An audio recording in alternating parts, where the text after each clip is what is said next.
Authentication is the act of proving an assertion, such as the identity of a computer system user.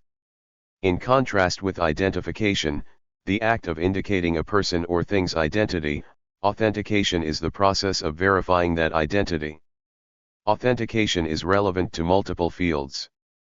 In art, antiques, and anthropology, a common problem is verifying that a given artifact was produced by a certain person, or in a certain place, i.e. to assert that it is not counterfeit, or in a given period of history, e.g. by determining the age via carbon dating. In computer science, verifying a user's identity is often required to allow access to confidential data or systems. It might involve validating personal identity documents. The first type of authentication is accepting proof of identity given by a credible person who has first-hand evidence that the identity is genuine. When authentication is required of art or physical objects, this proof could be a friend, family member, or colleague attesting to the item's provenance, perhaps by having witnessed the item in its creator's possession.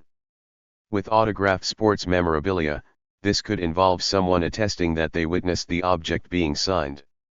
A vendor selling branded items implies authenticity, while they may not have evidence that every step in the supply chain was authenticated. The second type of authentication is comparing the attributes of the object itself to what is known about objects of that origin. For example, an art expert might look for similarities in the style of painting, check the location and form of a signature, or compare the object to an old photograph. An archaeologist, on the other hand, might use carbon dating to verify the age of an artifact, do a chemical and spectroscopic analysis of the materials used, or compare the style of construction or decoration to other artifacts of similar origin. The physics of sound and light, and comparison with a known physical environment, can be used to examine the authenticity of audio recordings, photographs, or videos.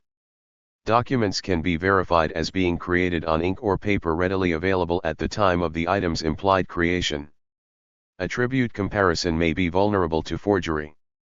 In general, it relies on the facts that creating a forgery indistinguishable from a genuine artifact requires expert knowledge, that mistakes are easily made, and that the amount of effort required to do so is considerably greater than the amount of profit that can be gained from the forgery. In art and antiques, certificates are of great importance for authenticating an object of interest and value. Certificates can, however, also be forged, and the authentication of these poses a problem. For instance, the son of Han van Meegeren, the well-known art forger, forged the work of his father and provided a certificate for its provenance as well. Criminal and civil penalties for fraud, forgery, and counterfeiting can reduce the incentive for falsification, depending on the risk of getting caught. Currency and other financial instruments commonly use this second type of authentication method. Bills, coins, and checks incorporate hard-to-duplicate physical features, such as fine printing or engraving, distinctive feel, watermarks, and holographic imagery, which are easy for trained receivers to verify. The third type of authentication relies on documentation or other external affirmations. In criminal courts, the rules of evidence often require establishing the chain of custody of evidence presented. This can be accomplished through a written evidence log, or by testimony from the police detectives and forensics staff that handled it. Some antiques are accompanied by certificates attesting to their authenticity. Signed sports memorabilia is usually accompanied by a certificate of authenticity. These external records have their own problems of forgery and perjury and are also vulnerable to being separated from the artifact and lost. Consumer goods such as pharmaceuticals, perfume, and clothing can use all forms of authentication to prevent counterfeit goods from taking advantage of a popular brand's reputation. As mentioned above, having an item for sale in a reputable store implicitly attests to it being genuine, the first type of authentication.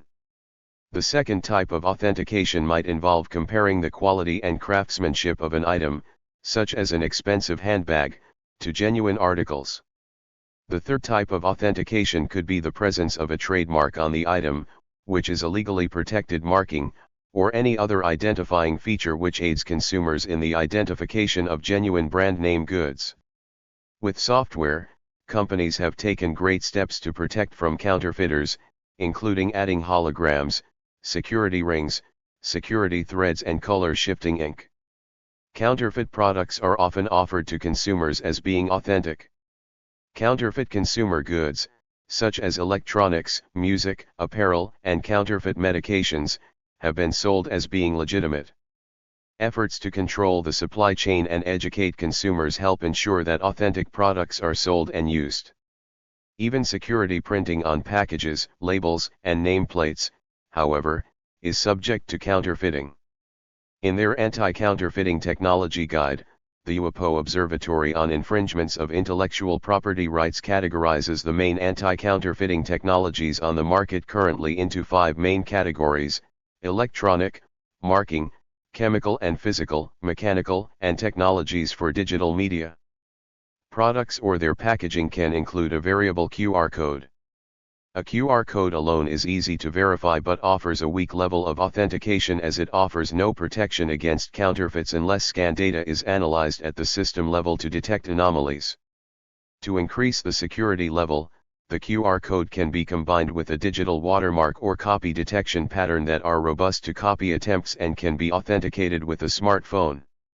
A secure key storage device can be used for authentication in consumer electronics, network authentication, license management, supply chain management, etc.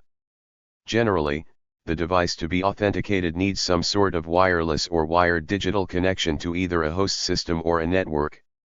Nonetheless, the component being authenticated need not be electronic in nature, as an authentication chip can be mechanically attached and read through a connector to the host, e.g. an authenticated ink tank for use with a printer. For products and services that these secure coprocessors can be applied to, they can offer a solution that can be much more difficult to counterfeit than most other options while at the same time being more easily verified. Packaging and labeling can be engineered to help reduce the risks of counterfeit consumer goods or the theft and resale of products. Some package constructions are more difficult to copy and some have pilfer indicating seals. Counterfeit goods, unauthorized sales, diversion, material substitution, and tampering can all be reduced with these anti-counterfeiting technologies. Packages may include authentication seals and use security printing to help indicate that the package and contents are not counterfeit. These too are subject to counterfeiting. Packages also can include anti-theft devices, such as die packs, RFID tags, or electronic article surveillance tags that can be activated or detected by devices at exit points and require specialized tools to deactivate.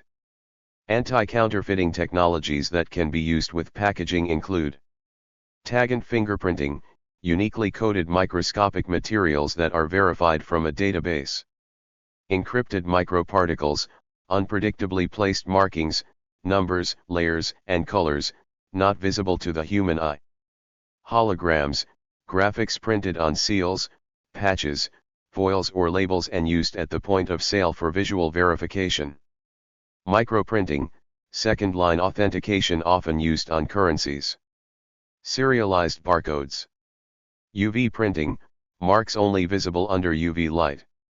Track and trace systems, use codes to link products to the database tracking system. Water indicators, become visible when contacted with water. DNA tracking, genes embedded onto labels that can be traced. Color shifting ink or film, visible marks that switch colors or texture when tilted. Tamper-evident seals and tapes, destructible or graphically verifiable at point of sale. 2D barcodes, data codes that can be tracked. In literature. In literacy. Authentication is a reader's process of questioning the veracity of an aspect of literature and then verifying those questions via research. The fundamental question for authentication of literature is, does one believe it?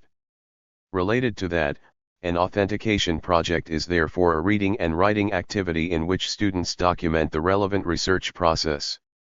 It builds students' critical literacy.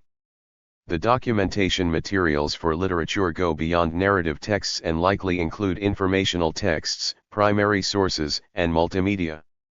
The process typically involves both internet and hands-on library research. When authenticating historical fiction in particular, readers consider the extent that the major historical events, as well as the culture portrayed, example the language, clothing, food, gender roles, are believable for the period. Literary forgery can involve imitating the style of a famous author. If an original manuscript, typewritten text, or recording is available, then the medium itself, or its packaging, anything from a box to email headers, can help prove or disprove the authenticity of the document. However, text, audio, and video can be copied into new media, possibly leaving only the informational content itself to use in authentication. Various systems have been invented to allow authors to provide a means for readers to reliably authenticate that a given message originated from or was relayed by them. These involve authentication factors like a difficult-to-reproduce physical artifact, such as a seal, signature, watermark, special stationery, or fingerprint. A shared secret, such as a passphrase, in the content of the message. An electronic signature, public key infrastructure is often used to cryptographically guarantee that a message has been signed by the holder of a particular private key. The opposite problem is the detection of plagiarism, where information from a different author is passed off as a person's own work. A common technique for proving plagiarism is the discovery of another copy of the same or very similar text, which has different attribution. In some cases, excessively high quality or a style mismatch may raise suspicion of plagiarism. In computer science, the process of authentication is distinct from that of authorization. Whereas authentication is the process of verifying that you are who you say you are, authorization is the process of verifying that you are permitted to do what you are trying to do. While authorization often happens immediately after authentication, example when logging into a computer system, this does not mean authorization presupposes authentication. An anonymous agent could be authorized to a limited action set. 14. Similarly, the establishment of the authorization can occur long before the authorization decision occurs. A user can be given access to secure systems based on user credentials that imply authenticity. A network administrator can give a user a password, or provide the user with a keycard or other access devices to allow system access. In this case, authenticity is implied but not guaranteed. Most secure Internet communication relies on centralized authority-based trust relationships, such as those used in HTTPS, where public certificate authorities, CA, vouch for the authenticity of websites. This same centralized trust model underpins protocols like OIDC, OpenID Connect, where identity providers, example Google, authenticate users on behalf of relying applications. In contrast, decentralized peer-based trust, also known as a web of trust, is commonly used for personal services such as secure email or file sharing. In systems like PGP, trust is established when individuals personally verify and sign each other's cryptographic keys, without relying on a central authority. These systems use cryptographic protocols that, in theory, are not vulnerable to spoofing as long as the originator's private key remains uncompromised. Importantly, even if the key owner is unaware of a compromise, the cryptographic failure still invalidates trust. However, while these methods are currently considered secure, they are not provably unbreakable. Future mathematical or computational advances, such as quantum computing or new algorithmic attacks, could expose vulnerabilities. If that happens, it could retroactively undermine trust in past communications or agreements. For example, a digitally signed contract might be challenged if the signature algorithm is later found to be insecure. Authentication factors. A military police officer checks a driver's identification card before allowing her to enter a military base. The ways in which someone may be authenticated fall into three categories, based on what is known as the factors of authentication: something the user knows, something the user has, and something the user is. Each authentication factor covers a range of elements used to authenticate or verify a person's identity before being granted access: approving a transaction request, signing a document or other work product, granting authority to others, and establishing a chain of authority. Security research has determined that for a positive authentication, elements from at least 2, and preferably all 3, factors should be verified. The 3 factors, classes, and some of the elements of each factor are: knowledge, something the user knows, example a password, partial password, passphrase, personal identification number, PIN, challenge, response, the user must answer a question or pattern, security question.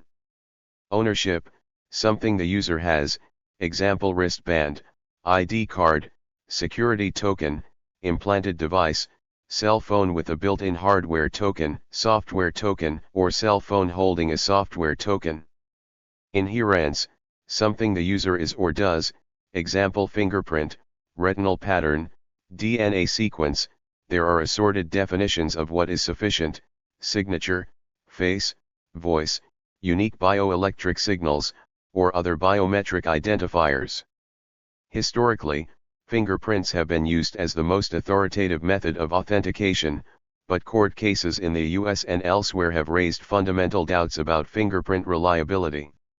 Outside of the legal system as well, fingerprints are easily spoofable, with British Telecom's top computer security official noting that few fingerprint readers have not already been tricked by one spoof or another. Hybrid or two-tiered authentication methods offer a compelling solution, such as private keys encrypted by fingerprint inside of a USB device. Single-factor authentication. As the weakest level of authentication, only a single component from one of the 3 categories of factors is used to authenticate an individual's identity. The use of only one factor does not offer much protection from misuse or malicious intrusion. This type of authentication is not recommended for financial or personally relevant transactions that warrant a higher level of security. Multi-factor authentication involves 2 or more authentication factors: something you know, something you have, or something you are. Two-factor authentication is a special case of multi-factor authentication involving exactly 2 factors. For example, using a bank card, something the user has, along with a PIN, something the user knows, provides 2-factor authentication. Business networks may require users to provide a password, knowledge factor, and a pseudo-random number from a security token, ownership factor. Access to a very high security system might require a man-trap screening of height, weight, facial, and fingerprint checks, several inherence factor elements, plus a PIN and a day code, knowledge factor elements, but this is still a 2-factor authentication. Strong authentication. The United States government's National Information Assurance Glossary defines strong authentication as a layered authentication approach relying on 2 or more authenticators to establish the identity of an originator or receiver of information. The European Central Bank, ECB, has defined strong authentication as a procedure based on 2 or more of the 3 authentication factors. The factors that are used must be mutually independent and at least one factor must be non-reusable and non-replicable, except in the case of an inherence factor, and must also be incapable of being stolen off the Internet.